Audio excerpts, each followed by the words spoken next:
萨哈马国家公园离开后，抵达到乌尤尼时已经是傍晚。乌尤尼小镇的人口约为3万人左右，主要的居民是原住民艾马拉人。艾马拉文化在安第斯山脉有着悠久的历史，他们居住在这里早于印加帝国。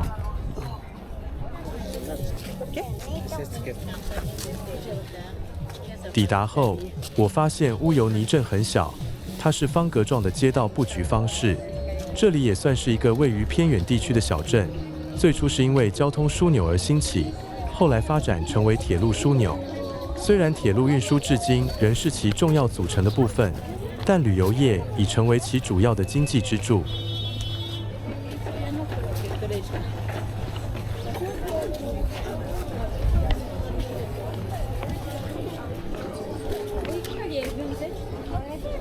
而当地除了观光业，还有一部分人的工作就是与矿物相关的。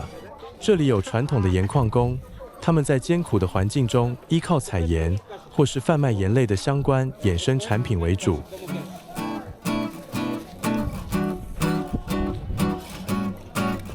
艾马拉的女性通常穿着层层叠叠的鲜艳裙子，头戴圆顶礼帽，背着彩色的布包。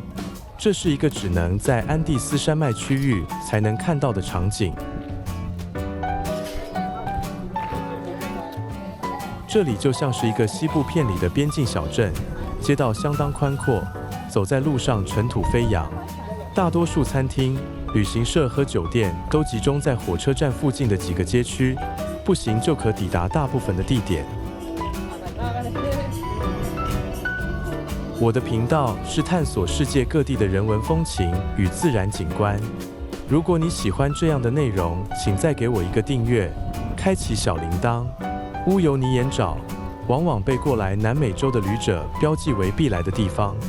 我的第一次来访南美洲，来到这里也是必须的。我会用多日越野跨境到智利的方式，穿越乌尤尼盐沼，好好的来看这片白色的荒原。为什么大家抵抗不了它的魅力？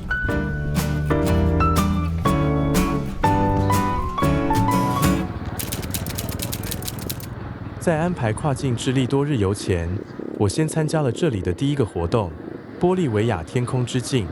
这是在雨季大约从11月到隔年4月期间最热门的活动。特别是刚下完雨后，这里就像一面巨大的天然镜子映照着天空，创造出令人惊叹的光学错觉。从乌尤尼小镇傍晚开车过去大约是30分钟左右，这里应该是距离小镇最近的乌尤尼盐沼。虽然我是在雨季的时候过去，但是似乎是有一阵子没有下雨，绕了一下子才找到一滩水。在这里我们拍了好几组照片，有些拍照手法真的还蛮有趣的，拍出的效果挺不错。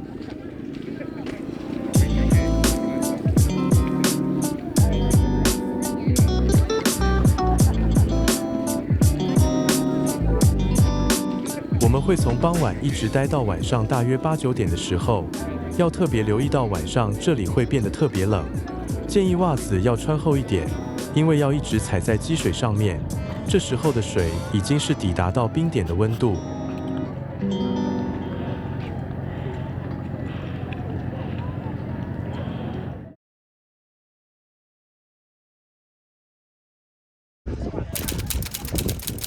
隔天，我的越野跨境到智利穿越乌尤尼盐沼正式出发。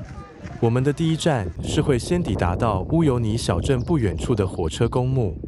这是一个停放着数十辆19世纪末至20世纪初的英国制蒸汽火车的露天博物馆。他们曾经负责运送矿产到太平洋的港口，后来因为矿业衰退和领土纠纷而被遗弃。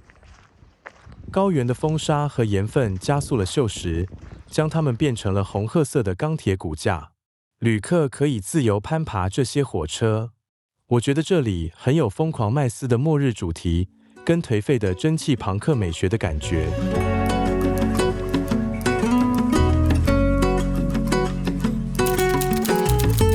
接着第二站来到科尔查尼村，这是唯一拥有盐工厂的村庄。这里的居民世代以采盐为生，每年生产玻利维亚消费的绝大部分的食盐，大约是2万吨。导游带了我们去参观了一个小型的盐博物馆，并说明当地人是如何用传统生产方式制造盐产品，像是有干燥、研磨和包装的食盐等。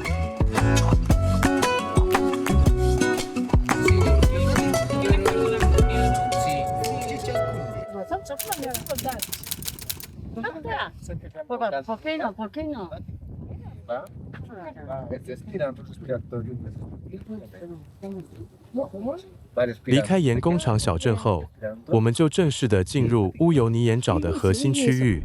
这里能看到我们在社群媒体经常看到的乌尤尼场景。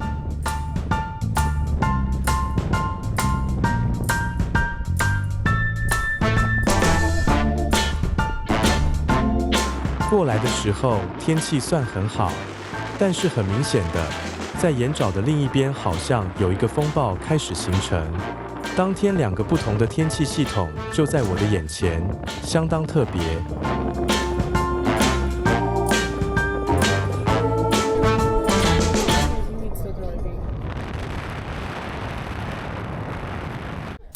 进来的第一个知名景点是达卡拉利赛纪念碑，它是一座用盐块砌成的巨大标志，包括雕刻与不同国家的旗帜，作为游客拜访乌尤尼盐沼的欢迎点。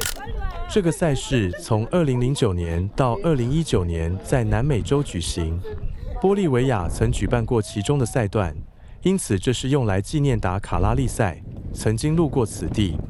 这里有来自世界各地的游客留下的国旗飘扬在盐沼中。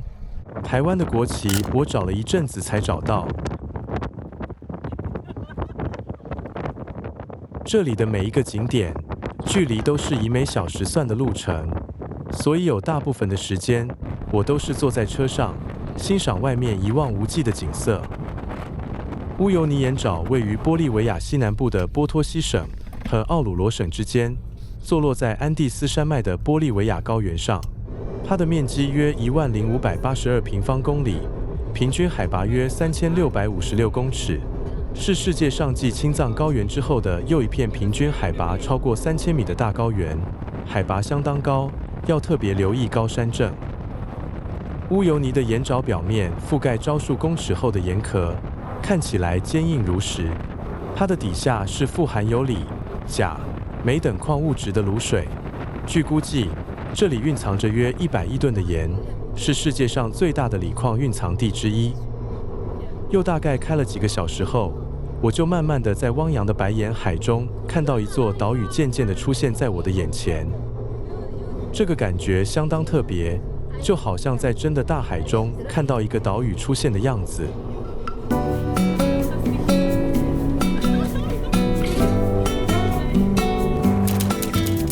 这座仙人掌岛实际上是古代湖泊遗留下来的化石珊瑚礁的顶部，岛上长满了许多巨大的柱状仙人掌，有些高达10到12公尺。它们每年仅生长1公分，有些树龄超过1000年。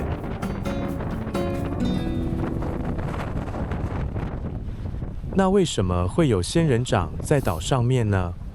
那是因为岛上的岩石土壤不含盐分，有利于它们的根系在干旱气候中扎根生长。登上岛顶可以俯瞰整个360度壮丽的盐沼景色。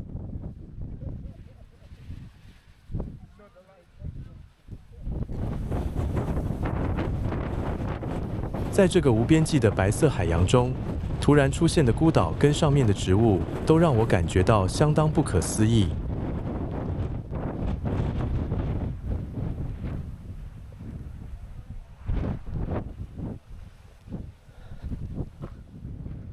这座岛非常小，差不多1小时就能走完了。我来乌尤尼盐沼的时候，不知道是不是季节关系，风非常的大，走路用以寸步难行来形容也不以为过。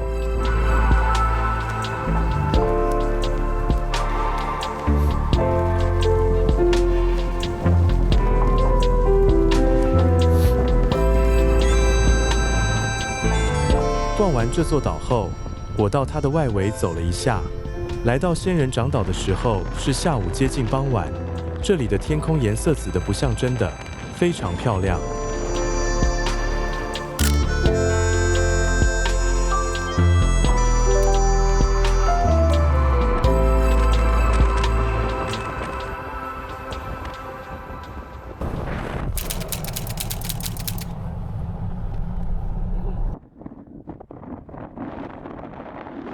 傍晚的时候，我们抵达到一个似乎是旅行社看夕阳、夜空跟观星的地点。这里相当的宽阔，也有几个岩造建筑可以走走看看。看着天空不同的变化，当下的我特别感动，不想要结束今天的行程。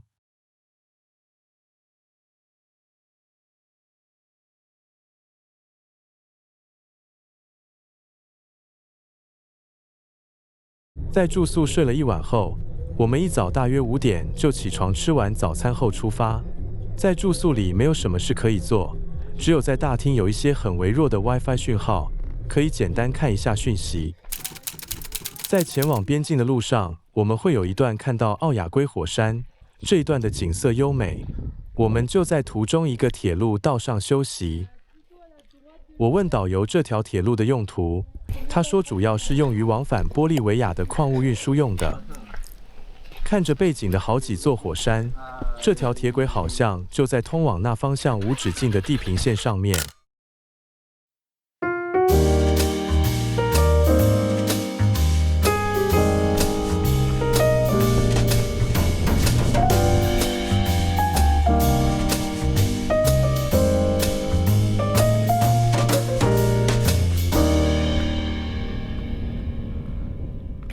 第二天的行程，整个景色地貌很明显跟第一天的很不一样。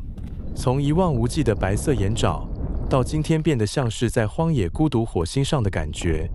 从这里开始，我们就可以看到一些不同的植物，像是有独特的绿色植物亚雷塔，它看起来像覆盖在岩石上的亮绿色苔藓，但实际上是一种会开花的灌木。主要生长在安第斯山脉的高海拔地区，约3200至5250公尺。它们生长速度极为缓慢，每年仅生长约1.5公分，有些年龄可能高达3000年。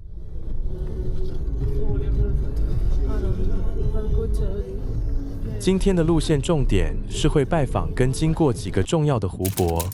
在接近中午的时候，我们会到达在3日游行程中当中一个较著名的矿物湖泊景点——埃迪翁达湖，是位于高海拔的安第斯山脉高原的盐湖。在这里，我可以看到远处一些褐色的火山山脉。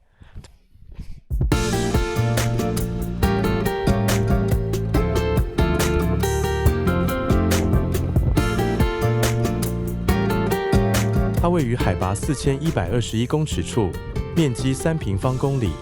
湖泊周围遍布了盐滩跟湿地。它的名字很有趣，西班牙语 Laguna Hedionda 是臭湖的意思。这是因为在湖泊中的高硫磺和矿物质含量散发出一种独特的刺鼻的硫磺气味，有点类似臭鸡蛋。虽然这里环境恶劣，但仍有生物栖息在此。正是这些产生这种特殊气味的矿物质和微生物，聚集了大群火烈鸟在此，创造了它们完美的觅食场所。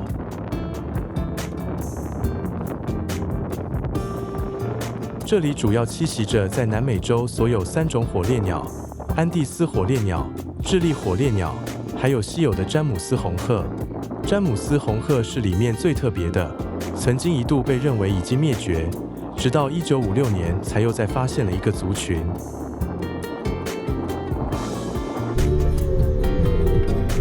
今天的行程也是要开一整天的车，我们就在这片玻利维亚高原孤零零地开着。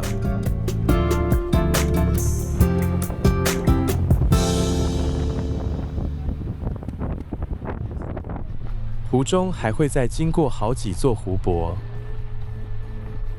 第二天的路程应该是整段跨境最崎岖的一段，有许多高低不平的山路，在这里开车难度颇高。在这趟旅途中，还有另一台旅行团的车经历了爆胎，我们的导游就下车协助他们。在这里驾驶还是有它的困难度。到下午路程的时候，周围的景色又变得不太一样，从荒野褐色的火星转换成了沙漠环境。在路上一个岩石山区中，我们停了下来。这里是能看到许多南美兔鼠的地点。它的外形酷似兔子，有着长长的耳朵，但是它们有一条兔子所没有的长尾巴，因此它并非兔形目动物，而是一种栖息于南美安第斯山脉高海拔地区的啮齿动物。它们是栗属的近亲，分布于阿根廷、玻利维亚、智利和秘鲁等地。南美兔属是群居动物，成群生活在这里的岩石及峭壁附近。在清晨与傍晚时分，它们会从地底下的藏身之处出来觅食，其余时间大多都会躲在地底下生活。它们似乎不怕人类，我靠得这么近，都没有想要跑的感觉。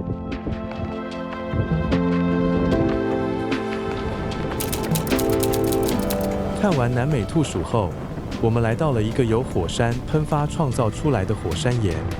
在常年的风蚀影响下，它的造型跟形状宛如就像一棵树。大自然决定在海拔4600公尺的沙漠中央雕刻了这座超现实主义的雕塑。这棵岩石树就孤零零地矗立在沙漠中，呈现出一种就像岩石的盆景跟蘑菇之间的奇特形态。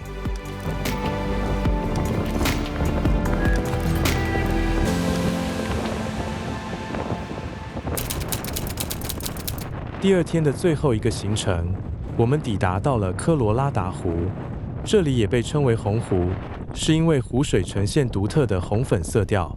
这是由于水中含有丰富的红色沉积物、浮游生物、植物和红藻所致。湖中也沉积了有大量白色的硼砂，形成了红色跟白色相间的奇特景观。这个位于南部玻利维亚高原上的浅水盐湖相当特别。红湖位于海拔约4278公尺的高原上，湖面面积达6000公顷，但深度却不到1公尺。这座湖到处都是红鹤，感觉它们在这里相当自由自在的生活。据说这里栖息着多达3万只。我觉得这里真的很特殊，从来没有看过红色的湖。这边的景色是照片跟影片都无法描绘出来的，真的是一个令人惊叹的地方。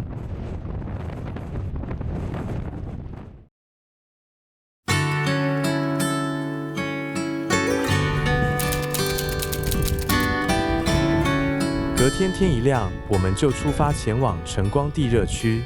它是玻利维亚南部的一个地热资源丰富的地区，拥有蒸汽喷口、温泉和泥浆池等地热景观。该地区海拔约4900公尺，位于科罗拉达湖以南。这里是爱德华多·阿瓦罗安第斯动物国家保护区的一部分。这一处有壮观的高海拔地热活动，冒着气泡的泥浆池、喷气孔。喷出硫磺的蒸汽跟热水，我能看到强烈的火山能量产生沸腾的泥浆池，嘶嘶作响的间歇泉跟蒸汽柱，有时高达50公尺。空气中弥漫着浓浓的硫磺味，矿物沉积物将地面染成醒目的黄色、红色和白色。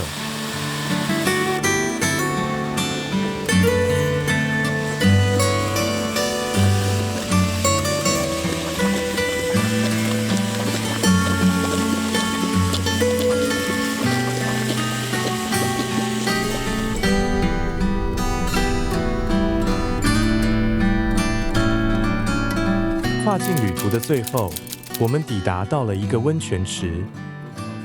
在这里可以泡个温泉，水温很暖和，舒服。泡温泉的同时，看着背后的美景，周围还有红鹤跟小羊驼作陪。人生这样还能要求什么吗？结束后，再过没多久，我们就会抵达到智利的边境海关，抵达到阿他加马沙漠。而现在看到这个场景，跟我们最初出发的白色岩沼，已经是完全不同的景色了。好了，这期影片就到这里结束，感谢您的观看。如果您觉得这部影片还有意思，欢迎订阅、按赞、分享，开启小铃铛，让更多人看到影片。我们下次再见。